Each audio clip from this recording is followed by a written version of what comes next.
నమస్తే అందరికీ. నిన్న నైట్ అలా అతనికి యాక్సిడెంట్ అయింది కదా. సో యాక్సిడెంట్ అవడం నాకు కొంచెం చాలా బాధ అనిపించింది అనమాట.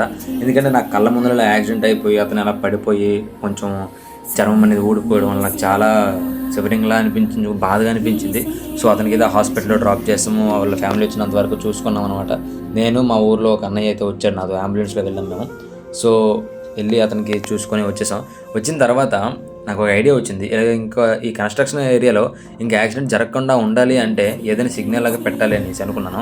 సో వెంటనే నేను వెళ్ళి క్లాత్ అయితే కొన్నాను. క్లాత్ కొనేసి వచ్చేసి ఇలా కట్టడానికి ట్రై చేస్తున్నాను నేను, మా ఫ్రెండ్.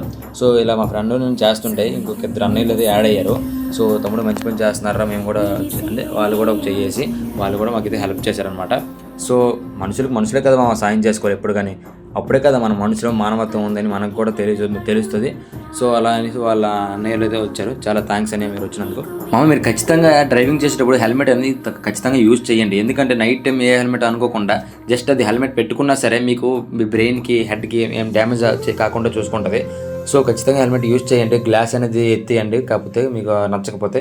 సో కింద బెల్ట్ లాగా ఉంటుంది, అది పెట్టుకుంటే మీకు అంతగా బ్రెయిన్కి ఏమిది డ్యామేజ్ ఏమవ్వదు.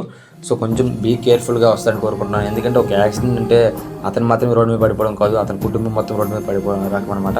సో ఈ క్లాత్ కట్టేసి వీడియోలో ఎందుకు చెప్పాలి అందరి గురించి అంటే మీ ఫాలోవర్స్ గురించి వైరల్ గురించి అనేసి అనుకోకుండా అది ఇక్కడ జరుగుతున్న సమాజం విషయం గురించి 10 మందికి తెలియాలని నా ఉద్దేశం, అంతేకాని ఇంకేం కాదు. ఇలా ఎందుకు చెప్తున్నానంటే అంటే పాజిటివ్గా థింక్ చేసిన వాళ్ళు ఉంటారు, నెగిటివ్గా కూడా థింక్ చేసిన వాళ్ళు ఉంటారు. నెగిటివ్గా థింక్ చేసిన వాళ్ళు కూడా నేనైతే సమాధానం చెప్పాలి అని అనుకుంటున్నాను. సో దాని గురించి ఇలాగ చెప్పాను. కొంచెం అందరూ జాగ్రత్తగా డ్రైవ్ చేసుకుని వెళ్తారని మనస్ఫూర్తిగా కోరుతున్నాను. ఈ సైడ్ వచ్చినా సరే కొంచెం చూసుకొని వెళ్ళండి.